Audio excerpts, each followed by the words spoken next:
ಪ್ರತಿ ಕ್ಷಣದ ಸುದ್ದಿಗಾಗಿ ಟಿವಿ9 ಕನ್ನಡ ಚಾನೆಲ್ಗೆ ಸಬ್ಸ್ಕ್ರೈಬ್ ಆಗಿ ಬೆಲ್ ಐಕಾನ್ ಒತ್ತಿ. ಲಾಕ್ಡೌನ್ ಅನಿವಾರ್ಯನಾ? ವಿಶೇಷ ಕಾರ್ಯಕ್ರಮಕ್ಕೆ ಸ್ವಾಗತ. ನಾನು ಮಾಲ್ತೇಶ್. ಪ್ರಮುಖವಾಗಿ ಕಳೆದ 3-4 ದಿನಗಳಿಂದ ರಾಜ್ಯದಲ್ಲಿ ಅದರಲ್ಲೂ ಕೂಡ ಬೆಂಗಳೂರಿನಲ್ಲಿ ಮತ್ತೆ ಏನಾದರೂ ಲಾಕ್ಡೌನ್ ಅನ್ನ ವಿಧಿಸಲಾಗುತ್ತಾ ಅನ್ನುವಂತ ವಿಚಾರ ಬಹಳ ಚರ್ಚೆಯಲ್ಲಿದೆ. ಅದಕ್ಕೆ ಸಂಬಂಧಪಟ್ಟಂತ ಸಾಧಕ ಬಾಧಕಗಳು ಅದು ಸರ್ಕಾರದ ಮಟ್ಟದಲ್ಲೂ ಕೂಡ ಚರ್ಚೆ ಆಗ್ತಾ ಇರೋದನ್ನ ನಾವು ಗಮನಿಸಿದೀವಿ. ಹಾಗಾದ್ರೆ ಬೆಂಗಳೂರಿಗೆ ಲಾಕ್ಡೌನ್ ಅನಿವಾರ್ಯನಾ ಈ ಟೈಮ್ ನಲ್ಲಿ ಅನ್ನುವಂತ ಪ್ರಶ್ನೆ ಸಹಜವಾಗಿ ಎದುರಾಗ್ತಾ ಇರುವಂತ ಈ ಸಂದರ್ಭದಲ್ಲಿ ಅನಿವಾರ್ಯ ಅಂತ ಹೇಳಿ ಸರ್ಕಾರಕ್ಕೋ ಅಥವಾ ಕೆಲ ಅಧಿಕಾರಿಗಳ ಮಟ್ಟದಲ್ಲಿ ಇದಕ್ಕೆ ಸಂಬಂಧಪಟ್ಟಂತೆ ಚರ್ಚೆ ಆದಾಗ ಕೆಲ ಸಚಿವರ ಭಾವನೆಗೆ ಯಾಕೆ ಬಂದಿರಬಹುದು ಅನ್ನುವಂಥದ್ದನ್ನ ನಾವು ಮೊದಲಿಗೆ ಗಮನಿಸ್ತಾ ಹೋಗೋಣ. ಜೊತೆಗೆ ಲಾಕ್ಡೌನ್ ಏನಾದ್ರೂ ಮತ್ತೆ ಹೇರಿದ್ರೆ ಆದ್ರೆ ಬೆಂಗಳೂರಿಗರಿಗೆ ಎಷ್ಟೊಂದು ಸಮಸ್ಯೆಗಳಾಗುತ್ತವೆ, ಆಮೇಲೆ ಸರ್ಕಾರದ ಮುಂದೆ ಸವಾಲ್ಗಳೇನಿರುತ್ತೆ. ಯಾಕಂದ್ರೆ ಕಳೆದ ಬಾರಿಯ ಲಾಕ್ಡೌನ್ ನ ಸಂದರ್ಭದಲ್ಲೇ ಬಹಳ ಸಮಸ್ಯೆಗಳಾಗಿರೋದನ್ನ ನಾವು ಗಮನಿಸ್ತಿದ್ದೀವಿ. ಅಂತ ಸ್ಟ್ರಿಕ್ಟ್ ಲಾಕ್ಡೌನ್ ಏನಾದ್ರೂ ಈಗ ಜಾರಿಗೆ ಬರಬೇಕಾದಂತ ಅನಿವಾರ್ಯತೆ ಇದೆಯಾ? ಅನಿವಾರ್ಯತೆ ಇದ್ರೆ ಸವಾಲ್ಗಳೇನು? ಇದ್ರ ವಿಚಾರವಾಗಿ ನಾವು ಮಾತನಾಡ್ತಾ ಹೋಗೋಣ. ಜೊತೆಗೆ ಸರ್ಕಾರ ಕೂಡ ಬಹಳಷ್ಟು ವಿಚಾರಗಳನ್ನ ಇದರಲ್ಲಿ ಪರಿಗಣಿಸಬೇಕಾಗುತ್ತೆ. ನೇರವಾಗಿ ಲಾಕ್ಡೌನ್ ವಿಧಿಸುವಂತ ನಿಟ್ಟಿನಲ್ಲಂತೂ ಈ ಸಂದರ್ಭ ಸನ್ನಿವೇಶ ಇದೆಯಲ್ಲ, ಇದು ಖಂಡಿತ ಸಾಧ್ಯ ಇಲ್ಲ. ಅಸಲಿಗೆ ಪೂರ್ಣ ಪ್ರಮಾಣದ ಲಾಕ್ಡೌನ್ ನ ಅವಶ್ಯಕತೆ ಎಷ್ಟಿದೆ ಅನ್ನುವಂಥದ್ದನ್ನು ಕೂಡ ನಾವು ಗಮನಿಸ್ತಾ ಹೋಗೋಣ. ಸರ್ಕಾರಕ್ಕೆ ಹಾಗಾದ್ರೆ ಲಾಕ್ಡೌನ್ ಮಾಡಬೇಕಾದಂತ ಅನಿವಾರ್ಯತೆ ಎಷ್ಟಿದೆ? ನಿಜಕ್ಕೂ ರಾಜ್ಯ ಸರ್ಕಾರ ಮತ್ತೆ ಲಾಕ್ಡೌನ್ ಮಾಡುವಂತ ಮನಸ್ಥಿತಿಯಲ್ಲಿದೆಯಾ? ಮತ್ತೆ ಲಾಕ್ಡೌನ್ ಮಾಡದೆ ಕೊರೋನಾ ಯುದ್ಧವನ್ನ ಗೆಲ್ಲುವಂತ ಧೈರ್ಯ ಸರ್ಕಾರಕ್ಕಿದೆಯಾ? ಅದನ್ನ ಕೂಡ ನಾವು ನೋಡ್ಬೇಕು. ಕೊರೋನಾ ಹತೋಟಿಗೆ ತಂದು ಸಾವಿನ ಸಂಖ್ಯೆ ತಡೆಯುವಂತ ನಿಟ್ಟಿನಲ್ಲೂ ಕೂಡ ಸರ್ಕಾರ ಯಶಸ್ವಿ ಆಗುತ್ತಾ? ಅದು ಪ್ರಮುಖವಾಗಿ ಬೆಂಗಳೂರಿನ ಮಟ್ಟಿಗೆ ಸಾವಿನ ಸಂಖ್ಯೆ ಕಡಿಮೆ ಮಾಡುವಂತ ತಾಕತ್ತು ನಮ್ಮ ವೈದ್ಯಕೀಯ ವ್ಯವಸ್ಥೆಗೆ ಇದೆಯಾ? ಅದು ಲಾಕ್ಡೌನ್ ನ ಮಾಡದೆ ಸರ್ಕಾರಕ್ಕೆ ಲಾಕ್ಡೌನ್ ಮಾಡಲೇಬೇಕಾದಂತಹ ಅನಿವಾರ್ಯತೆ ಹಾಗಾದ್ರೆ ಎದುರಾಗಿದ್ಯಾ? ಇನ್ನೊಂದು ವಿಚಾರ ಅಂತ ಅಂದ್ರೆ ಸರ್ಕಾರದ ಮಟ್ಟದಲ್ಲಿ ಸಚಿವರುಗಳು ಯಾರು ಕೂಡ ಇಲ್ಲಿ ತನಕ ನಾವು ಲಾಕ್ಡೌನ್ ಅನ್ನ ಮಾಡ್ಬಿಡ್ತೀವಿ ಅಥವಾ ಆ ನಿಟ್ಟಿನಲ್ಲಿ ಸರ್ಕಾರ ದೊಡ್ಡ ಮಟ್ಟದಲ್ಲಿ ಯೋಚನೆ ಮಾಡ್ತಾ ಇದೆ ಅಂತ ಏನ್ ಹೇಳಲಿಲ್ಲ. ಬಟ್ ಕೆಲವೊಂದು ಸಂದರ್ಭದಲ್ಲಿ ಅನಿವಾರ್ಯ ಆಗಬಹುದು ಅಂತಾನು ಕೂಡ ಕೆಲ ಸಚಿವರುಗಳು ಹೇಳಿದ್ದಾರೆ. ಅದನ್ನು ಕೂಡ ನಾವು ಗಮನದಲ್ಲಿ ಇಟ್ಕೊಳ್ಬೇಕು. ಲಾಕ್ಡೌನ್ ಅನ್ನ ಮಾಡದೆ ಈ ಕೊರೋನಾವನ್ನ ಹತ್ತಿಕ್ಕೋದಕ್ಕೆ ಸಾಧ್ಯ ಇಲ್ವಾ? ಲಾಕ್ಡೌನ್ ಅಸ್ತ್ರ ಬಿಟ್ಟು ಸರ್ಕಾರ ಯಾವ ನಿರ್ಧಾರವನ್ನ ಹಾಗಾದ್ರೆ ಕೈಗೊಳ್ಳಬಹುದು? ಕ್ರೂರಿ ಕೊರೋನಾ ಕಟ್ಟಿ ಹಾಕೋದಕ್ಕೆ ಸರ್ಕಾರದ ಮುಂದಿರುವಂತಹ ಸವಾಲ್ಗಳೇನು ಅನ್ನುವಂಥದ್ದನ್ನು ಕೂಡ ನಾವು ನೋಡ್ತಾ ಹೋಗೋಣ. ಮತ್ತೆ ಲಾಕ್ಡೌನ್ ಬಗ್ಗೆ ರಾಜ್ಯ ಸರ್ಕಾರಕ್ಕೆ ಇರುವಂತಹ ಆಯ್ಕೆಗಳೇನು ಅನ್ನುವಂಥದ್ದನ್ನು ಕೂಡ ನಾವು ಗಮನಿಸ್ತಾ ಹೋಗೋಣ. ಬಹುಶಃ ಈ ಸಂಪೂರ್ಣ ಕಾರ್ಯಕ್ರಮದ ನಂತರದಲ್ಲಿ ನಿಮಗೆ ಒಂದು ಐಡಿಯಾ ಸಿಕ್ಬಿಡುತ್ತೆ. ನಮ್ಮ ರಾಜ್ಯದಲ್ಲಿ ಅದರಲ್ಲೂ ಕೂಡ ಬೆಂಗಳೂರಿನಲ್ಲಿ ಲಾಕ್ಡೌನ್ ನ ಅನಿವಾರ್ಯತೆ ಇದೆಯಾ? ಸರ್ಕಾರ ಲಾಕ್ಡೌನ್ ಮಾಡುವಂತ ಮನಸ್ಥಿತಿಯಲ್ಲಿ ಇದೆಯಾ? ಸರ್ಕಾರ ಇದೆಲ್ಲವನ್ನು ಕೂಡ ನಿಭಾಯಿಸೋದಕ್ಕೆ ಸಾಧ್ಯ ಆಗುತ್ತಾ ಅನ್ನುವಂಥದ್ದು ನಿಮ್ ಗಮನಕ್ಕೆ ಬಂದು ಹೋಗ್ಬಿಡುತ್ತೆ. ಸೊ ಲಾಕ್ಡೌನ್ ಮಾಡಲೇಬೇಕಾದಂತ ಅನಿವಾರ್ಯತೆ ನಾವು ಮೇಲ್ನೋಟಕ್ಕೆ ನೋಡಿದ್ರೆ ಹೌದು ಸರ್ಕಾರಕ್ಕಿದೆ ಅಂತ ನಮ್ಗೆ ಅನ್ಸುತ್ತೆ. ಯಾಕಂತಾರೆ ಸೋಂಕಿತರು ಬಹಳ ಹೆಚ್ಚಾಗ್ತಾ ಇದ್ದಾರೆ. ಈ ಕಾರಣಕ್ಕಾಗಿ ಸರ್ಕಾರಕ್ಕೆ ಇದು ದೊಡ್ಡ ತಲೆನೋವಾಗಿದೆ. ಹೀಗಾಗಿ ಲಾಕ್ಡೌನ್ ಬಗ್ಗೆ ಕೆಲ ಸಚಿವರು ಈಗ ಆಲ್ರೆಡಿ ಬಹಿರಂಗವಾಗಿ ಮಾತನಾಡಿರೋದನ್ನು ಕೂಡ ನಾವು ಗಮನಿಸ್ತಾ ಇದ್ದೀವಿ. ಪರಿಸ್ಥಿತಿ ಕೈಮೀರುವಂತ ಮುನ್ಸೂಚನೆ ಏನಾದ್ರೂ ಸಿಕ್ಕಿದ್ರೆ ಲಾಕ್ಡೌನ್ ಬಗ್ಗೆನೂ ಕೂಡ ಸರ್ಕಾರ ಚಿಂತನೆಯನ್ನ ನಡೆಸುತ್ತೆ. ಅದರಲ್ಲಿ ಯಾವುದೇ ತೆರಣ ಅಂತ ಡೌಟ್ ಇಲ್ಲ. ಸೋಂಕಿತರಿಗೆ ಚಿಕಿತ್ಸೆ ಸಿಗ್ತಾ ಇಲ್ಲ ಅನ್ನುವಂತ ಆರೋಪವೂ ಕೂಡ ಇದೆ. ಈಗಲೇ ಇಂತಹದೊಂದು ಆರೋಪ ಇದೆ. ಮುಂದಿನ ದಿನಮಾನಗಳಲ್ಲಿ ಅದು ಮತ್ತಷ್ಟು ಸಮಸ್ಯೆ ಬಿಗಡಾಯಿಸಬಹುದು ಅನ್ನುವಂತ ಆತಂಕ ಸರ್ಕಾರಕ್ಕಿದೆ. ಅಕಸ್ಮಾತ್ ಲಾಕ್ಡೌನ್ ಮಾಡದೆ ಹೋದ್ರೆ ಪರಿಸ್ಥಿತಿಯನ್ನ ನಿಯಂತ್ರಿಸೋದಕ್ಕೆ ಸಾಧ್ಯ ಇಲ್ಲ ಅಂತ ಹೇಳಿ ಸರ್ಕಾರದ ಮಟ್ಟದಲ್ಲಿ ಕೆಲ ಚರ್ಚೆಗಳು ಕೂಡ ಆಗಿದೆ. ಸೊ ಸರ್ಕಾರದ ಮಟ್ಟದಲ್ಲಿ ಇಂಥ ಒಂದು ಅಭಿಪ್ರಾಯ ವ್ಯಕ್ತ ಆಗ್ತಾ ಇರುವಂತಹ ಹಿನ್ನೆಲೆಯಲ್ಲಿ ಮತ್ತೆ ಏನಾದ್ರೂ ಬಹಳ ಮಟ್ಟಿನಲ್ಲಿ ಸೋಂಕಿತರು ಪತ್ತೆಯಾಗಿ ಅವ್ರಿಗೆ ಚಿಕಿತ್ಸೆ ಕೊಡೋಕಾಗದೆ ಹೋದ್ರೆ ಸಮಸ್ಯೆ ಆಗ್ಬಿಡುತ್ತೆ ಅನ್ನುವಂತ ಆತಂಕ ಸರ್ಕಾರಕ್ಕಿದೆ. ಲಾಕ್ಡೌನ್ ಅಥವಾ ಸೀಲ್ ಡೌನ್ ಇಲ್ಲದೆ ಹೋದ್ರೆ ಸಮಸ್ಯೆಗಳು ಬಹಳ ಕಠಿಣವಾಗುತ್ತೆ ಅನ್ನುವಂಥದ್ದು ಈಗ ಸರ್ಕಾರಕ್ಕೆ ಗಮನಕ್ಕೆ ಬರ್ತಾ ಇದೆ. ಸೋಂಕಿತರ ಸಂಖ್ಯೆ ಬಹಳ ಹೆಚ್ಚಾಗ್ತಾ ಇರುವಂತದ್ದನ್ನು ಕೂಡ ಅದರಲ್ಲೂ ಕೂಡ ಬೆಂಗಳೂರಿನ ಕೆಲ ಏರಿಯಾಗಳಲ್ಲಂತೂ ಬಹಳ ಹೆಚ್ಚಾಗ್ತಾ ಇರೋದನ್ನ ನಾವು ಗಮನಿಸ್ತಾ ಇದ್ದೀವಿ. ಆಮೇಲೆ ಇತರ ಜಿಲ್ಲೆಗಳಿಗೂ ನಮ್ಮ ಬೆಂಗಳೂರಿನಲ್ಲೂ ಪತ್ತೆ ಆಗ್ತಾ ಇರುವಂತಹ ಸೋಂಕಿತರ ಪಟ್ಟಿ ನಾವು ಗಮನಿಸ್ತಾ ಹೋದಾಗ ಒಂದಂತೂ ನೀವು ಸ್ಪಷ್ಟವಾಗ್ಬಿಡಿ. ಯಾಕಂತಂದ್ರೆ ಇತರ ಜಿಲ್ಲೆಗಳಲ್ಲಿ ಬಹುತೇಕ ಕ್ವಾರಂಟೈನ್ ನಲ್ಲಿರೋರು ಸೋಂಕಿತರಾಗ್ತಾ ಇದ್ರೆ, ನಮ್ಮ ಬೆಂಗಳೂರಿನಲ್ಲಿ ಬೇಕಾಬಿಟ್ಟಿಯಾಗಿ ಓಡಾಡ್ಕೊಂಡಿರೋರು, ಕೆಲವರು ಅನಿವಾರ್ಯ ಕಾರಣದಿಂದಾಗಿ ಓಡಾಡ್ತಾ ಇರುವಂತವ್ರು, ಆಮೇಲೆ ಬಹಳ ಅವಶ್ಯಕತೆ ಇರುವಂತವ್ರು ಬಹಳ ಓಡಾಡ್ಬೇಕಂತ ಅನಿವಾರ್ಯತೆ ಬಂದೇ ಬರುತ್ತೆ. ಈ ಸಂದರ್ಭದಲ್ಲಿ ಅವರಿಗೆ ಸೋಂಕು ಅಟ್ಕಾಯಿಸ್ಕೊಳ್ತಾ ಇರುವಂತದನ್ನ ನಾವು ನೋಡ್ತಾ ಇದೀವಿ. ಇದೇ ಬೇರೆ ಡಿಸ್ಟ್ರಿಕ್ಟ್ಗೂ ಬೆಂಗಳೂರಿಗೂ ಇರುವಂತ ವ್ಯತ್ಯಾಸ. ಹೀಗಾಗಿ ಸರ್ಕಾರದ ಮಟ್ಟದಲ್ಲಿ ಲಾಕ್ಡೌನ್ ಮಾಡುವಂತ ಬಗ್ಗೆ ಸಾಧ್ಯತೆ ಹೆಚ್ಚಿದೆ. ಆದ್ರೆ ಇಲ್ಲಿ ತನಕ ಅದಕ್ಕೆ ಸಂಬಂಧಪಟ್ಟಂತೆ ಬಹಳ ಬಹಿರಂಗವಾಗಿ ಸಚಿವರು ಯಾರು ಹೇಳಿಲ್ಲ. ಸರ್ಕಾರದಿಂದನೂ ಕೂಡ ಉನ್ನತ ಮಟ್ಟ ಮೂಲದಿಂದ ಈ ತರದ ಮಾಹಿತಿ ಇಲ್ಲ. ಅಕಸ್ಮಾತ್ ಒಂದೊಮ್ಮೆ ಲಾಕ್ಡೌನ್ ಮಾಡಿದ್ರೂ ಕೂಡ ಅಥವಾ ಏನು ಸೀಲ್ ಡೌನ್ ಮಾಡದಂತಹ ಸಂದರ್ಭ ಲಾಕ್ಡೌನ್ ಮಾಡದೇ ಹೋದ್ರೂ ಕೂಡ ಸೀಲ್ ಡೌನ್ ಮಾಡಬಹುದಾ ಅಂತ ಚಾನ್ಸಸ್ ಹೆಚ್ಚಿದೆ. ಸರ್ಕಾರ ಸೀಲ್ ಡೌನ್ ಮಾಡೋಕೆ, ಯಾಕಂತಂದ್ರೆ ಲಾಕ್ ಡೌನ್ ಅನ್ನುವಂಥದ್ದು ಬಂದಾಗ ಇಡೀ ಬೆಂಗಳೂರಿಗೆ ಅದು ಅನ್ವಯಿಸಲ್ಪಡುತ್ತೆ. ಆದ್ರೆ ಸೀಲ್ ಡೌನ್ ಪ್ರಕ್ರಿಯೆ ಮಾಡುವ ಮುಖ್ಯವಾಗಿ ಕೆಲ ಏರಿಯಾಗಳಿಗೆ ಮಾತ್ರ ಸೀಲ್ ಡೌನ್ ನ ಮಾಡಿ ಈ ಪರಿಸ್ಥಿತಿಯನ್ನ ಹತೋಟಿಗೆ ತರುವಂತ ನಿಟ್ಟಿನಲ್ಲಿ ಸರ್ಕಾರದ ಮಟ್ಟದಲ್ಲಿ ಯೋಚನೆ ಇದೆ. ಲಾಕ್ ಡೌನ್ ಮಾಡದೆ ಹೋದ್ರೂ ಕೂಡ ಕಠಿಣ ಕ್ರಮವನ್ನ ತೆಗೆದುಕೊಳ್ಬೇಕಾದಂತ ಅನಿವಾರ್ಯತೆ ನಿಜಕ್ಕೂ ಕೂಡ ಬೆಂಗಳೂರಿನಲ್ಲಿದೆ. ಜನರ ಬೇಕಾಬಿಟ್ಟಿ ಓಡಾಟಕ್ಕೆ ಬಹುತೇಕ ಬ್ರೇಕ್ ಹಾಕಬೇಕಾದಂತ ಅನಿವಾರ್ಯತೆನೂ ಇದೆ. ಅದರಲ್ಲೂ ವ್ಯಾಪಾರ ವಹಿವಾಟು ಶುರು ಆಗಿರುವಂತ ಕಾರಣದಿಂದಾಗಿ ಜನರ ಓಡಾಟ ಕೂಡ ಬಹಳ ಆಗ್ತಾ ಇರೋದನ್ನ ನೀವೆಲ್ಲ ಗಮನಿಸಿದೀರಾ. ಜಾನ್ ಮತ್ತು ಜಹಾನ್, ಜೀವ ಮತ್ತು ಜೀವನ, ಇವೆರಡಕ್ಕೂ ಕೂಡ ಈಗ ಮಹತ್ವ ಇದೆ. ಸೋಂಕು ತಗುಲುವಂತ ಭಯವೇ ಇಲ್ಲದೆ ಇರುವಂತ ರೀತಿಯಲ್ಲಿ ಜನ ಓಡಾಡ್ತಾ ಇರುವಂತದನ್ನ ನೀವು ನೋಡ್ತಾ ಇದ್ದೀರಾ. ಆಮೇಲೆ ಕನಿಷ್ಠ ಮುಂಜಾಗ್ರತೆಗಳನ್ನು ಕೂಡ ತೆಗೆದುಕೊಳ್ಳದೆ ಇರುವಂತದನ್ನು ಕೂಡ ನೀವು ಗಮನಿಸ್ತಾ ಇದ್ದೀರಾ. ಜನರು ಹೀಗೆ ಬೇಕಾಬಿಟ್ಟಿ ಓಡಾಡ್ತಾ ಇರುವಂತದ್ದೇ ಈಗ ಸರ್ಕಾರಕ್ಕೂ ಕೂಡ ದೊಡ್ಡ ಆತಂಕ, ದೊಡ್ಡ ಚಿಂತೆಯನ್ನ ತಂದ್ಬಿಟ್ಟಿದೆ. ಅಂತರವನ್ನ ಕಾಪಾಡ್ಕೊಳ್ತಾ ಇಲ್ಲ, ಮಾಸ್ಕ್ ಅನ್ನು ಕೂಡ ಸರಿಯಾಗಿ ಯಾರೋ ಧರಿಸ್ತಾ ಇಲ್ಲ. ಇಂಥವರ ಬಗ್ಗೆ ನಿಗಾ ವಹಿಸಬೇಕಾದಂತ ಅನಿವಾರ್ಯತೆ ಈಗ ಸರ್ಕಾರಕ್ಕಿದೆ. ಪಾಲಿಕೆ ಕೂಡ ಮಾರ್ಷಲ್ಗಳ ಮುಖೇನವಾಗಿ ಇಂಥದ್ದೊಂದು ಪ್ರಯತ್ನವನ್ನ ಮಾಡ್ತಾ ಇರೋದು ನೀವು ಗಮನಿಸ್ತಾ ಇದ್ದೀರಾ. ಬಟ್ ಇದು ಯಾವ್ದ್ಯಾವ್ದಕ್ಕೂ ಕೂಡ ಸಾಧ್ಯ ಆಗ್ತಾ ಇಲ್ಲ. ಈಗ ತಾನೇ ನಾವು ಹೇಳಿದಾಗೆ ಪಾಲಿಕೆ ಮುಖೇನವಾಗಿಯೂ ಕೂಡ ಮಾಸ್ಕ್ ಹಾಕಿಕೊಳ್ಳದೆ ಬೇಕಾಬಿಟ್ಟಿಯಾಗಿ ಓಡಾಡ್ತಾ ಇರುವಂತವರ ವಿರುದ್ಧವಾಗಿ ಫೈನ್ ಹಾಕ್ತಾ ಇರುವಂತದನ್ನ, ದಂಡ ವಿಧಿಸ್ತಾ ಇರುವಂತದನ್ನ ನಾವು ನೋಡಿದೀವಿ. ಆದ್ರೆ ಅಂತವ್ರ ವಿರುದ್ಧವಾಗಿ ಕೇಸ್ ಕೂಡ ದಾಖಲಿಸಿಕೊಳ್ಬೇಕು ಅನ್ನುವಂತ ನಿಟ್ಟಿನಲ್ಲಿ ಹಲವರು ಒತ್ತಾಯಿಸ್ತಾ ಇದ್ದಾರೆ. ಯಾಕಂತಂದ್ರೆ ಇಂಥ ಕಠಿಣ ಕ್ರಮವನ್ನ ತೆಗೆದುಕೊಳ್ಳುವ ಮುಖೇನವಾಗಿ ಎಲ್ರಿಗೂ ಒಂದು ಎಚ್ಚರಿಕೆಯನ್ನ ಕೊಟ್ರೆ ಮಾತ್ರ ನಾವು ಸದ್ಯದ ಮಟ್ಟಿಗೆ ಬಚಾವಾಗೋದಕ್ಕೆ ಸಾಧ್ಯ ಅನ್ನುವಂಥದ್ದನ್ನ ಕೂಡ ಹೇಳ್ತಾ ಇದ್ದಾರೆ. ಸೊ ಪರಿಸ್ಥಿತಿ ಹೀಗಿರುವಂತಹ ಸಂದರ್ಭದಲ್ಲಿ ಲಾಕ್ ಡೌನ್ಗೆ ನೇರವಾಗಿ ಹೋದ್ರೆ ಬಹಳ ಕಷ್ಟ. ಸೀಲ್ ಡೌನ್ ಅನ್ನುವಂತ ಒಂದು ಆಪ್ಷನ್ ಅನ್ನ ಇಟ್ಕೊಳ್ಬಹುದು. ಈಗ ಸರ್ಕಾರದ ಮುಂದೆ ಒಂದು ಸವಾಲಿದೆ. 15 ದಿನಗಳಿದೆಯಲ್ಲ, ಮುಂಬರುವಂತಹ 15 ದಿನಗಳು ಅದು ಸರ್ಕಾರಕ್ಕೆ ಬಹಳ ಕಠಿಣವಾಗಿರುತ್ತವೆ. 15 ದಿನಗಳ ಬಗ್ಗೆ ಸರ್ಕಾರಕ್ಕೆ ಈಗ ಒಂದು ಆತಂಕ ಶುರುವಾಗಿದೆ. ಬಹಳ ತಜ್ಞರು ಕೂಡ ಇದೇ ವಿಚಾರವನ್ನ ಹೇಳ್ತಾ ಇದ್ದಾರೆ. ಆರೋಗ್ಯಕ್ಕೆ ಸಂಬಂಧಪಟ್ಟಂತೆ ಪ್ರಮುಖರು ಕೂಡ ಈಗ ಕೆಲ ಟಾಸ್ಕ್ ಫೋರ್ಸ್ ನಲ್ಲಿ ಇರುವಂತವ್ರಾಗಿರ್ಬೋದು, ಅಥವಾ ಸರ್ಕಾರ ಹಲವರಿಂದ ವರದಿಯನ್ನ ಪಡೆದುಕೊಳ್ತಾ ಇದೆ ಪ್ರಮುಖರಿಂದ ಅಂತವರು. ಆಮೇಲೆ ಇತರ ರಾಜ್ಯಗಳು ಅಥವಾ ಇತರ ದೇಶಗಳಲ್ಲಿ ಆಗಿರುವಂತಹ ಸನ್ನಿವೇಶ ನೋಡಿದಂತ ಸಂದರ್ಭದಲ್ಲಿ ಸಹಜವಾಗಿ ಒಂದು ಕ್ಲಿಯರ್ ಪಿಕ್ಚರ್ ಸಿಗುತ್ತೆ. ಮುಂದಿನ 15 ದಿನಗಳು ಈಗ ಸೋಂಕಿತರ ಸಂಖ್ಯೆ ಕಂಡು ಬರ್ತಾ ಇರುವಂತದ್ದು ನಮ್ಮ ಜನಸಂಖ್ಯೆಗೆ ಅನುಗುಣವಾಗಿ, ಜನಸಂದಣಿಗೆ ಅನುಗುಣವಾಗಿ ಯಾವ ಮಟ್ಟಕ್ಕೆ ಹೋಗ್ಬೋದು ಅಂತ ಅಂದ್ರೆ ಮುಂದಿನ 15 ದಿನಗಳು ಈ ಟೈಮ್ ನಲ್ಲಿ ಸರ್ಕಾರಕ್ಕೆ ಸಹಜವಾಗಿ ತಲೆನೋವು ತರ್ತಾ ಇದೆ. ಯಾಕಂತಂದ್ರೆ ತಜ್ಞರು ಕೂಡ ಇದೇ ವಿಚಾರವನ್ನ ಸರ್ಕಾರದ ಮುಂದೆ ಆಗಾಗ ಸ್ಪಷ್ಟಪಡಿಸ್ತಾ ಇದ್ದಾರೆ. ಮುಂದಿನ 15 ದಿನಗಳಿದೆಯಲ್ಲ ಅದು ತುಂಬಾ ಕಠಿಣ ಅನ್ನುವಂಥದ್ದನ್ನ ತಜ್ಞರು ಮತ್ತೆ ಎಚ್ಚರಿಸ್ತಾ ಇದ್ದಾರೆ. 15 ದಿನ ಕಠಿಣ ಅನ್ನೋದನ್ನ ಖುದ್ದು ಮುಖ್ಯಮಂತ್ರಿಗಳು ಕೂಡ ಒಪ್ಕೊಂಡಿದ್ದಾರೆ. ಸಮಸ್ಯೆ ಹೆಚ್ಚಳ ಆದ್ರೆ ಪರಿಸ್ಥಿತಿ ಕೈ ಮೀರುತ್ತೆ ಅನ್ನುವಂಥದ್ದು ಕೂಡ ಮುಖ್ಯಮಂತ್ರಿಗಳಿಗೆ ಅರ್ಥ ಆಗಿದೆ. ಆಮೇಲೆ ನಿಮ್ಗೆ ಗೊತ್ತಿರಬಹುದು, ಈಗ ಆಲ್ರೆಡಿ ವಿಕ್ಟೋರಿಯಾ, ಬೌರಿಂಗ್ ಸೇರಿದಂತೆ ಬೆಂಗಳೂರಿನ 3 ಹಾಸ್ಪಿಟಲ್ ಇದೆಯಲ್ಲ, ಕೋವಿಡ್ ಹಾಸ್ಪಿಟಲ್, ಅಲ್ಲಿ ಬೆಡ್ಗಳು ಸಿಗದೆ ಬಹಳ ಸಮಸ್ಯೆ ಆಗಿರೋದನ್ನು ಕೂಡ ನಾವು ನೋಡಿದೀವಿ. ಎಷ್ಟೋ ಸಂದರ್ಭದಲ್ಲಿ ಚಿಕ್ಕಪೇಟೆ ಅಂತ ಏರಿಯಾದಲ್ಲೇ ಸೋಂಕಿತರನ್ನ ಮನೆಯಲ್ಲೇ ಬಿಟ್ಬಿಟ್ಟಿದ್ದಾರೆ. ಸ್ವಲ್ಪ ದಿವಸದ ಮಟ್ಟಿಗೆ ಅಲ್ಲೇ ಇರಿ ಅಥವಾ ಸ್ವಲ್ಪ ಗಂಟೆಗಳ ಮಟ್ಟಿಗೆ ಅಲ್ಲೇ ಇರಿ ಅಂತ 2-3 ದಿನ ಅಲ್ಲೇ ಬಿಟ್ಬಿಟ್ಟಿದ್ದಾರೆ. ಈ ತರದ ಸನ್ನಿವೇಶಗಳು ಕೂಡ ನಡೆದಿದೆ. ಸೊ ಈಗಲೇ ಹೀಗಾದ್ರೆ ಮುಂದಿನ ದಿನಗಳಲ್ಲಿ ಬಹಳ ಸಮಸ್ಯೆ ಅನ್ನುವಂಥದ್ದು ಸರ್ಕಾರಕ್ಕೆ ಗಮನಕ್ಕೆ ಬಂದಿದೆ. ಹೀಗಾಗಿನೇ ಜೂನ್ ಅಂತ್ಯ ಅಂದ್ರೆ ಈಗ ಸದ್ಯ ನಾವು ಫೇಸ್ ಮಾಡ್ತಾ ಇರುವಂತಹ ಸಂದರ್ಭ, ಆಮೇಲೆ ಜುಲೈ ಮೊದಲ ವಾರದಲ್ಲಿ ಅದರಲ್ಲೂ ಕೂಡ ಒಂದು 10-15ನೇ ತಾರೀಕಿನ ಒಳಗಾಗಿ ಸೋಂಕಿತರ ಸಂಖ್ಯೆಯಲ್ಲಿ ಬಹಳ ಹೆಚ್ಚಳ ಆಗಬಹುದಾ ಅಂತ ಚಾನ್ಸಸ್ ಇದೆ. ಈ 15 ದಿನದಲ್ಲಿ ನೀವು ಸೋಂಕು ನಿಯಂತ್ರಣ ಮಾಡಲೇಬೇಕಾದಂತ ಅನಿವಾರ್ಯತೆ ಇದೆ ಅನ್ನುವಂಥದ್ದನ್ನ ತಜ್ಞರು ಹೇಳ್ತಾ ಇದ್ದಾರೆ. ಇಲ್ಲಿ ತನಕ ಏನು ಅಂತಾರೆ, ಈ ಸೋಂಕನ್ನ ನಾವು ತಹಬದಿಗೆ ತರಬೇಕು ಅಂತ ಅಂದ್ರೆ ಈ ಚೈನ್ ಅನ್ನ ಕಟ್ ಮಾಡಬೇಕಾಗಿದೆ, ಅಥವಾ ಈ ಸೋಂಕು ಹರಡ್ತಾ ಇರುವಂತ ವೇಗ ಇದೆಯಲ್ಲ ಇದಕ್ಕೆ ನಾವು ತಡೆ ಒಡ್ಬೇಕಾಗಿದೆ. ಅಕಸ್ಮಾತ್ ಈ ಟೈಮ್ ನಲ್ಲಿ ನಾವು ತಡೆ ಒಡ್ಡದೆ ಹೋದ್ರೆ ಬಹಳ ಸಮಸ್ಯೆ ಆಗುತ್ತೆ ಅಂತ ಹೇಳಿ ತಜ್ಞರು ಹೇಳ್ತಾ ಇದ್ದಾರೆ. ಹೀಗಾಗಿ 15 ದಿನಗಳನ್ನ ದೃಷ್ಟಿಯಲ್ಲಿ ಇಟ್ಕೊಂಡು ಲಾಕ್ ಡೌನ್ ಅನಿವಾರ್ಯನಾ ಅನ್ನುವಂತ ನಿಟ್ಟಿನಲ್ಲೂ ಕೂಡ ಈಗ ಸರ್ಕಾರ ಯೋಚಿಸಬೇಕಾದಂತ ಸಂದರ್ಭ ಬಂದಿದೆ. ಬೆಂಗಳೂರನ್ನ ಸಂಪೂರ್ಣವಾಗಿ ಸರ್ಕಾರ ಲಾಕ್ ಮಾಡುತ್ತಾ ಅಥವಾ ಬೆಂಗಳೂರು ಹಂತವಾಗಿ ಲಾಕ್ ಆಗುತ್ತಾ, ಒಮ್ಮೆಲೆ ಲಾಕ್ ಆಗುತ್ತಾ? ನಾನು ಮೊದಲೇ ಹೇಳಿದಾಗೆ ಈ ಬಗ್ಗೆ ಯಾವ ನಿರ್ಧಾರವನ್ನ ಕೈಗೊಳ್ಳೋದಕ್ಕೆ ಸರ್ಕಾರ ಮುಂದಾಗಿದೆ ಅನ್ನುವಂಥದ್ದನ್ನು ಕೂಡ ನಾವು ಗಮನಿಸ್ತಾ ಹೋಗ್ಬೇಕು. ಯಾಕಂತ ಅಂದ್ರೆ ಈಗ ಇರುವಂತಹ ಸನ್ನಿವೇಶದಲ್ಲಿ ಕಂಪ್ಲೀಟ್ ಆದಂತ ಲಾಕ್ ಡೌನ್ ಮಾಡಿದ್ರೆ ಬಹಳ ಸಮಸ್ಯೆ ಆಗುತ್ತೆ ಅಂತ ಸಾರ್ವಜನಿಕರು ಹೇಳ್ತಾ ಇದ್ದಾರೆ. ಆದ್ರೆ ಈ ಟೈಮ್ ನಲ್ಲಿ ಲಾಕ್ ಡೌನ್ ಮಾಡದೆ ಈ ಚೈನ್ ಅನ್ನ ಕಟ್ ಮಾಡದೆ ಹೋದ್ರೆ, ಅಥವಾ ಈ ಕೊರೋನಾ ಚೈನ್ ಅನ್ನ ಕಟ್ ಮಾಡದೆ ಹೋದ್ರೆ ಸಮಸ್ಯೆನೂ ಕೂಡ ಹಾಗೆ ಇದೆ ಅನ್ನುವಂಥದ್ದನ್ನ ತಜ್ಞರು ಹೇಳ್ತಾ ಇದ್ದಾರೆ.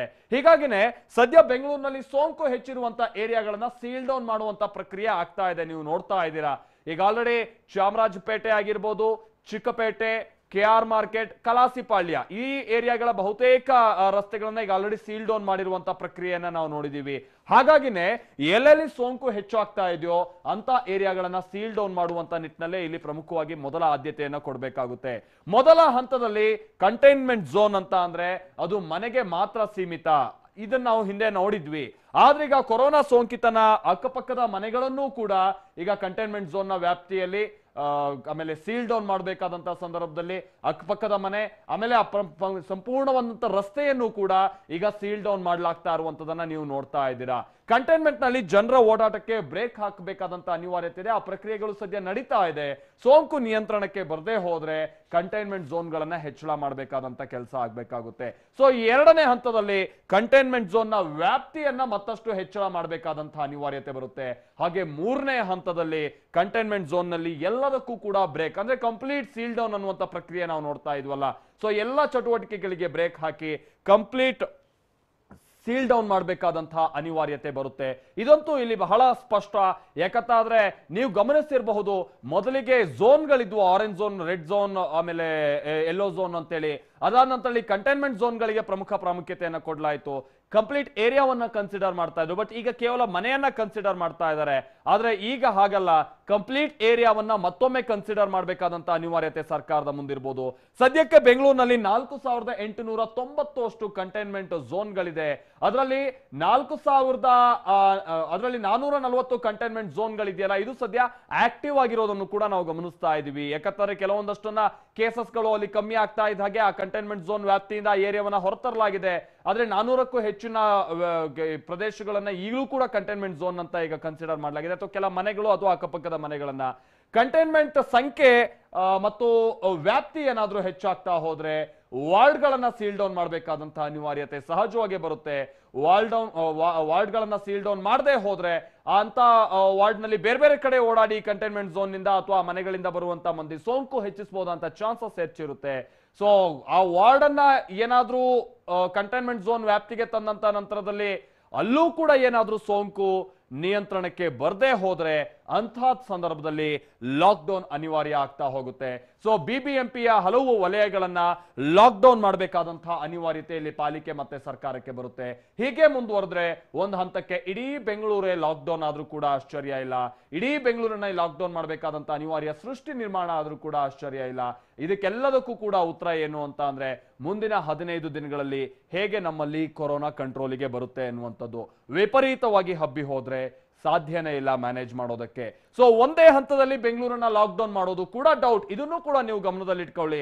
ಸಹಜವಾಗಿ ಹಲವು ಮಂದಿ ಭಯ ಬಿದ್ದಿದ್ದಾರೆ, ಎಲ್ಲಾದ್ರೂ ಬೆಂಗಳೂರು ಮತ್ತೆ ಲಾಕ್ ಡೌನ್ ಆಗ್ಬಿಡುತ್ತಾ ಅಂತ. ಆದ್ರೆ ಒಂದೇ ಹಂತದಲ್ಲಿ ಕಂಪ್ಲೀಟ್ ಬೆಂಗಳೂರನ್ನ ಲಾಕ್ ಡೌನ್ ಮಾಡುವಂತ ಪರಿಸ್ಥಿತಿ ಸದ್ಯ ಈಗ ಇಲ್ಲ. ಸೋಂಕಿತರ ಸಂಖ್ಯೆ ಹೆಚ್ಚಿರುವಂತಹ ಕಡೆ ಕಂಟೈನ್ಮೆಂಟ್ ಅನ್ನ ಮಾಡಲಾಗುತ್ತೆ ಆರಂಭಿಕ ಹಂತದಲ್ಲಿ ಅನ್ನುವಂಥದ್ದು ನಮಗೆ ಗೊತ್ತಾಗ್ತಾ ಇರುವಂತ ಮಾಹಿತಿ. ಸದ್ಯ ಸೋಂಕಿತರ ಸಂಖ್ಯೆ ಏನು ಕೈ ಮೀರಿಲ್ಲ, ಆದ್ರೆ ಚಿಕಿತ್ಸೆ ಸಿಗದೆ ಪರದಾಡ್ತಾ ಇರುವಂತದನ್ನ ಕೂಡ ನಾವು ನೋಡ್ತಾ ಇದೀವಿ. ಆಮೇಲೆ ಕಂಟೈನ್ಮೆಂಟ್ ಹೆಚ್ಚಿಸಿ ವೈದ್ಯಕೀಯ ವ್ಯವಸ್ಥೆಯನ್ನ ಬಲಪಡಿಸೋದಕ್ಕೂ ಕೂಡ ಒಂದು ಅವಕಾಶ ಇದೆ. ಈ ಕಾರಣಕ್ಕಾಗಿನೇ ಈಗ ಆಲ್ರೆಡಿ ಬೆಡ್ಗಳ ಸಂಖ್ಯೆ, ಅದರಲ್ಲೂ ಕೂಡ ಈ ಎಸಿಂಪ್ಟಮ್ಯಾಟಿಕ್ ರೋಗಿಗಳಿಗೆ ಸಂಬಂಧಪಟ್ಟ ಹಾಗೆ ಸುಮಾರು 2000 ಬೆಡ್ಗಳ ವ್ಯವಸ್ಥೆಯನ್ನ ಬೇರೆ ಬೇರೆ ಕಡೆ ಮಾಡಲಾಗ್ತಾ ಇದೆ. ಆಮೇಲೆ ವೈದ್ಯಕೀಯ ವ್ಯವಸ್ಥೆಯನ್ನ ಚೆನ್ನಾಗಿ ಬಲಪಡಿಸುವ ಮುಖೇನವಾಗಿ ಬೆಂಗಳೂರು ಲಾಕ್ ಡೌನ್ ಆಗೋದನ್ನ ತಪ್ಪಿಸೋದಕ್ಕೂ ಕೂಡ ಅವಕಾಶ ಇದೆ. ಸರ್ಕಾರ ಒಂದ್ ಕಡೆ ವೈದ್ಯಕೀಯ ವ್ಯವಸ್ಥೆಯನ್ನ ಚೆನ್ನಾಗಿ ಮಾಡ್ಕೊಬೇಕು, ಜನ ಮತ್ತೊಂದ್ ಕಡೆ ಮುಂಜಾಗ್ರತೆ ವಹಿಸೋದು ಜಾಸ್ತಿ ಆದ್ರೆ ಅಥವಾ ಚೆನ್ನಾಗಿ ಮುಂಜಾಗ್ರತೆಯನ್ನ ವಹಿಸಿ ಸೋಂಕಿಗೆ ತುತ್ತಾಗೋದನ್ನ ಕಡಿಮೆ ಆದ್ರೆ ಆಗ ಲಾಕ್ ಡೌನ್ ಬಿಟ್ಟು ಬೇರೆ ದೃಷ್ಟಿಯಲ್ಲಿ ಯೋಚನೆ ಮಾಡೋದಕ್ಕೆ ಅವಕಾಶ ಇದೆ. ಹಾಗೆ ಸದ್ಯ ಬೆಂಗಳೂರಿನಲ್ಲಿ ಬಹಳ ಕೈಮೀರಿ ಹೋಗ್ಬಿಟ್ಟಿದೆ. ಹೌದು, ಪ್ರಕರಣಗಳು ಬಹಳ ಯಥೇಚ್ಛವಾಗಿ ಪತ್ತೆ ಆಗ್ತಾ ಇದೆ. ಆದ್ರೆ ಸದ್ಯದ ಮಟ್ಟಿಗಿನ ವೈದ್ಯಕೀಯ ವ್ಯವಸ್ಥೆಗೆ ಸಂಬಂಧಪಟ್ಟಂತೆ ನಾವು ನಿಭಾಯಿಸಬಲ್ಲು ಅನ್ನುವಂತ ಏನು ಒಂದು ಕಾನ್ಫಿಡೆನ್ಸ್ ಸರ್ಕಾರದಲ್ಲಿರುವಂತ ಕಾರಣದಿಂದಾಗಿ ಬೆಂಗಳೂರು ಸದ್ಯದ ಮಟ್ಟಿಗೆ ಸಂಪೂರ್ಣವಾಗಿ ಲಾಕ್ ಡೌನ್ ಆಗೋದು ಡೌಟ್ ಅನ್ನೋದು ಅಷ್ಟೇ ಸ್ಪಷ್ಟ. ಹಾಗೆ ಇತರ ಏರಿಯಾಗಳನ್ನ ಗಮನದಲ್ಲಿ ಇಟ್ಕೊಂಡು ಕೆಲವೊಂದಷ್ಟು ಏರಿಯಾಗಳನ್ನ ಇಲ್ಲಿ ಲಾಕ್ ಡೌನ್ ಮಾಡಬೇಕಾದಂತ ಪ್ರಕ್ರಿಯೆಗೆ ಮುಂದಾದ್ರೂ ಕೂಡ ಎಂಟೈರ್ ಬೆಂಗಳೂರು ಲಾಕ್ ಡೌನ್ ಮಾಡಬಹುದಾದಂತ ಪ್ರಕ್ರಿಯೆಗಳು ಸದ್ಯದ ಮಟ್ಟಿಗೆ ತೀರಾ ಡೌಟ್ ಅನ್ನೋದು ಗೊತ್ತಾಗ್ತಾ ಇದೆ. ಆದ್ರೆ ಇದೆಲ್ಲದಕ್ಕೂ ಕೂಡ ಮುಂದಿನ 15 ದಿನಗಳ ಫಲಿತಾಂಶ ಅತಿ ಮುಖ್ಯ ಆಗಿರುತ್ತೆ. ಮತ್ತಷ್ಟು ಅಪ್ಡೇಟ್ಸ್ ಅನ್ನ ಕೊಡ್ತೀವಿ. ಲಾಕ್ ಡೌನ್ ಮಾಡಬೇಕಾದಂತಹ ಸನ್ನಿವೇಶ ಸರ್ಕಾರದ ಮುಂದೆ ಯಾವ್ಯಾವ ಕಾರಣಕ್ಕಿದೆ, ಬಟ್ ಮಾಡದೇ ಇರಬೇಕಾದಂತಹ ನಿಟ್ಟಿನಲ್ಲೂ ಕೂಡ ಕೂಡ ಸರ್ಕಾರ ಯೋಚಿಸಬೇಕಂತ ಅನಿವಾರ್ಯತೆ ಏನಿದೆ ಅನ್ನೋದನ್ನ ಹೇಳ್ತಾ ಇದ್ವಿ. ಯಾಕಂತಂದ್ರೆ ಮತ್ತೆ ಲಾಕ್ಡೌನ್ ಅನ್ನ ಮಾಡಿದ್ರೆ ನಿಭಾಯಿಸುವಂತ ನಿಟ್ಟಿನಲ್ಲಿ ಸರ್ಕಾರಕ್ಕಂತೂ ಸಾಮರ್ಥ್ಯ ಇಲ್ಲ ಅನ್ನುವಂಥದ್ದು ಸ್ಪಷ್ಟ ಆಗಿ ಹೋಗಿದೆ. ಈ ಕಾರಣಕ್ಕಾಗಿ ಕಂಟೈನ್ಮೆಂಟ್ ಝೋನ್ಗಳು ಕಡಿಮೆ ಆಗಲು ಸೋಂಕು ಹರಡಬಾರ್ದು ಅನ್ನುವಂಥದ್ದು ಸ್ಪಷ್ಟ ಇದೆ. ಯಾಕಂದ್ರೆ ಕಂಟೈನ್ಮೆಂಟ್ ಝೋನ್ ಏನಾದ್ರು ಕಡಿಮೆ ಆಗ್ತಾ ಬರ್ಬೇಕು ಅಂತಂದ್ರೆ ಸೋಂಕು ಹರಡೋದು ಕಮ್ಮಿ ಆಗ್ತಾ ಬರ್ಬೇಕಾಗುತ್ತೆ ಅಟ್ ದ ಸೇಮ್ ಟೈಮ್. ಈ ಕಾರಣಕ್ಕಾಗಿ ಸೊ ಕೊರೋನಾ ಏನಾದ್ರೂ ಹರಡ್ತಾ ಹೋದ್ರೆ ಕಂಟೈನ್ಮೆಂಟ್ ಝೋನ್ಗಳು ಕೂಡ ಹೆಚ್ಚಾಗ್ತಾ ಹೋಗುತ್ತವೆ. ಸದ್ಯ ನಾನು ಈಗ ತಾನೇ ಹೇಳಿದಾಗೆ ರಾಜಧಾನಿ ಬೆಂಗಳೂರಿನಲ್ಲಿ ಸುಮಾರು 480ಕ್ಕೂ ಹೆಚ್ಚು ಕಂಟೈನ್ಮೆಂಟ್ ಝೋನ್ಗಳಿದೆ. 481ರಷ್ಟು ಕಂಟೈನ್ಮೆಂಟ್ ಝೋನ್ಗಳಿದೆ.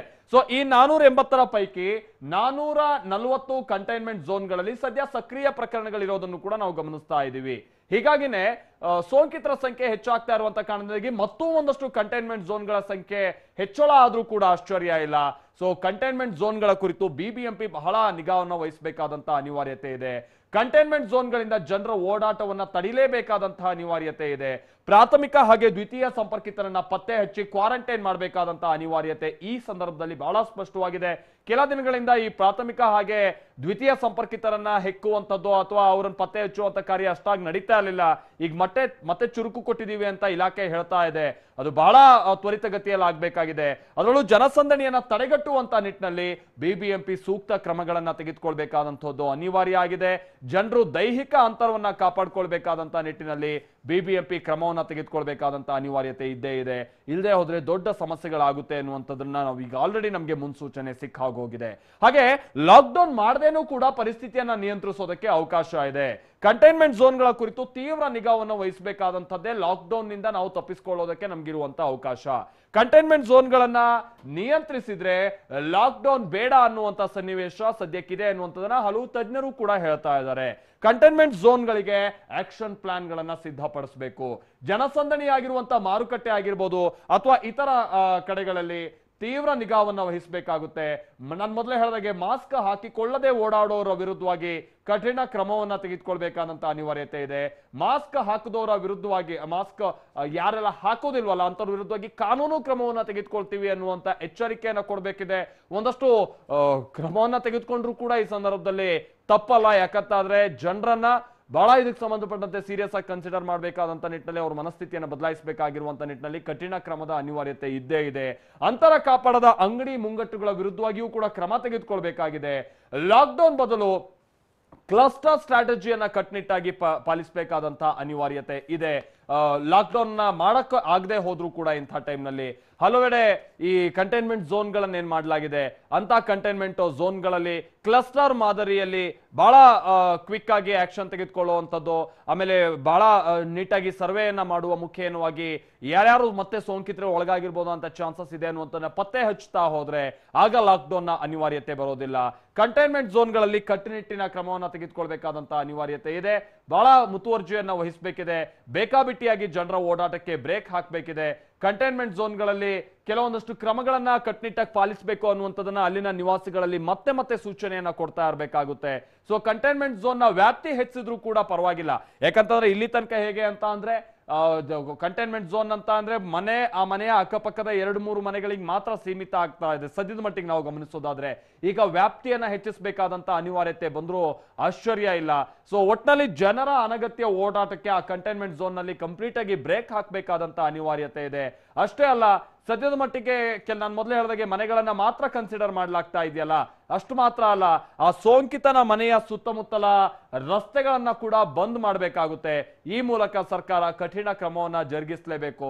ಆ ಅಕ್ಕಪಕ್ಕದ ರಸ್ತೆಯ ಜನರನ್ನು ಕೂಡ ನಿಯಂತ್ರಿಸುವಂತ ನಿಟ್ಟಿನಲ್ಲಿ ಸರ್ಕಾರ ಕ್ರಮಕ್ಕೆ ಗೊಂಡಾಗ ಆ ಸೋಂಕು ಆ ಕಂಟೈನ್ಮೆಂಟ್ ಝೋನ್ ಅನ್ನ ಹೊರತುಪಡಿಸಿ ಉಳಿದಂತ ಕಡೆ ವ್ಯಾಪಿಸೋದಕ್ಕೆ ಅವಕಾಶ ಕಮ್ಮಿ ಆಗ್ತಾ ಹೋಗುತ್ತೆ. ಸರ್ಕಾರ ಅದನ್ನ ನಿಯಂತ್ರಿಸೋದಕ್ಕೆ ಅವಕಾಶ ಇದೆ. ಸೊ ಲಾಕ್ಡೌನ್ ನಿಂದಾಗಿ ಕಂಗೆಟ್ಟು ಹೋಗಿರುವಂತಹ ಜನರಿಗೆ ಮತ್ತೊಂದು ದೊಡ್ಡ ಸಮಸ್ಯೆ ಏನಾದ್ರೂ ಕಾಡ್ಬಿಡುತ್ತಾ ಅನ್ನುವಂತಹ ಆತಂಕ ಇದೆ. ಈಗ ಆಲ್ರೆಡಿ ಸುಮಾರು 70ಕ್ಕಿಂತ ಹೆಚ್ಚು ದಿನಗಳ ಲಾಕ್ಡೌನ್ ನಿಂದಾಗಿ ಬಹಳ ಸಮಸ್ಯೆ ಎದುರಾಗಿ ಹೋಗ್ಬಿಟ್ಟಿದೆ. ಉದ್ಯೋಗ ಕಳೆದುಕೊಳ್ಳುವಂತ ಭೀತಿಯನ್ನ ಜನ ಎದುರಿಸ್ತಾ ಇದ್ದಾರೆ. ಮತ್ತೊಂದ್ ಕಡೆ ಅವ್ರು ಹಿಂದೆ ಮಾಡ್ತಾ ಇದ್ದಂತ ಬಿಸಿನೆಸ್ ಕೂಡ ಅಂದ್ಕೊಂಡಂತ ರೀತಿಯಾಗಿ ಆಗ್ತಾ ಇಲ್ಲ. ಈಗ ಏನಾದ್ರೂ ಮತ್ತೆ ಏಕಾಏಕಿ ಲಾಕ್ಡೌನ್ ಆದ್ರೆ ವ್ಯಾಪಾರ ವಹಿವಾಟು ಬಂದ್ ಆಗಿ ಮತ್ತಷ್ಟು ಆರ್ಥಿಕ ನಷ್ಟಕ್ಕೆ ಅವರು ಸಿಕ್ಕಾಕೊಳ್ಳೋದ್ರಲ್ಲಿ ಆಶ್ಚರ್ಯ ಇಲ್ಲ. ಸರ್ಕಾರಕ್ಕೆ ಯಾವುದೇ ಆದಾಯ ಇಲ್ಲದೆ ಆರ್ಥಿಕ ಹೊರೆಯೂ ಕೂಡ ಹೆಚ್ಚಾಗಬಹುದಾದಂತ ಸನ್ನಿವೇಶ ಹೆಚ್ಚಿರುತ್ತೆ. ಸೊ ಬಡ ಮತ್ತು ಮಧ್ಯಮ ವರ್ಗದ ಮಂದಿ ಮತ್ತಷ್ಟು ಪರದಾಡುವಂತ ಸನ್ನಿವೇಶ ನಿರ್ಮಾಣ ಆದ್ರೂ ಕೂಡ ಆಶ್ಚರ್ಯ ಇಲ್ಲ. ಸೊ ಮೊದಲೇ ವಲಸೆ ಕಾರ್ಮಿಕರಿಗೆ ಊಟ ಸಿಗದೆ ಪರದಾಡುವಂತ ಸ್ಥಿತಿ ನಿರ್ಮಾಣ ಆಗಿದೆ. ಮೊದಲ ಲಾಕ್ಡೌನ್ ನ ಸಂದರ್ಭದಲ್ಲೇ ನಮ್ಮ ಸರ್ಕಾರಗಳ ನಮ್ಮ ವ್ಯವಸ್ಥೆಯ ಸಾಮರ್ಥ್ಯ ಎಷ್ಟು ಅನ್ನೋದು ಬಟಾಬಯಲಾಗಿ ಹೋಗಿದೆ. ಯಾಕಂದ್ರೆ ನಾವು ವಲಸೆ ಕಾರ್ಮಿಕರನ್ನ ಜೊತೆಗೆ ಒಂದು ಹೊತ್ತಿನ ಅನ್ನಕ್ಕೂ ಕೂಡ ಪರದಾಡುವಂತವ್ರನ್ನ ಸರಿಯಾಗಿ ನಿರ್ವಹಿಸೋದಕ್ಕೆ ನಿಭಾಯಿಸೋಕೆ ನಮ್ಮ ಕೈಯಲ್ಲಿ ಸಾಧ್ಯ ಆಗ್ಲಿಲ್ಲ, ನಮ್ಮ ವ್ಯವಸ್ಥೆಗೆ, ನಮ್ಮ ಸರ್ಕಾರಕ್ಕೆ.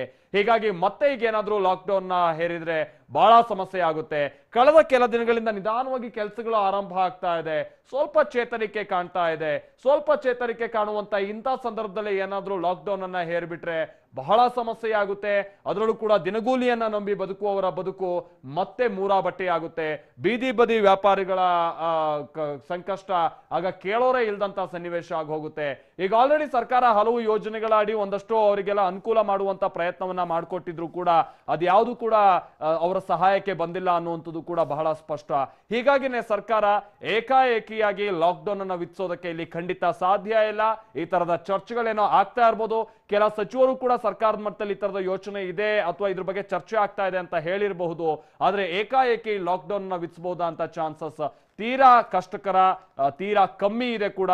ಅದನ್ನ ಹೊರತುಪಡಿಸಿ ಕಂಟೈನ್ಮೆಂಟ್ ಝೋನ್ಗಳನ್ನ ಸರಿಯಾಗಿ ನಿರ್ವಹಿಸಿದ್ರೇನೆ ಈ ಸಮಸ್ಯೆಯನ್ನ ಬಗೆಹರಿಸೋಕ್ಕೂ ಕೂಡ ಅವಕಾಶ ಇದೆ ಅನ್ನುವಂಥದ್ದನ್ನ ತಜ್ಞರು ಹೇಳ್ತಾ ಇದ್ದಾರೆ. ಇದು ಈವರೆಗಿನ ಪ್ರಮುಖ ಸುದ್ದಿಯಾಗಿತ್ತು. ನಿರಂತರ ಸುದ್ದಿಗಾಗಿ ನೋಡ್ತಾ ಇರಿ TV9.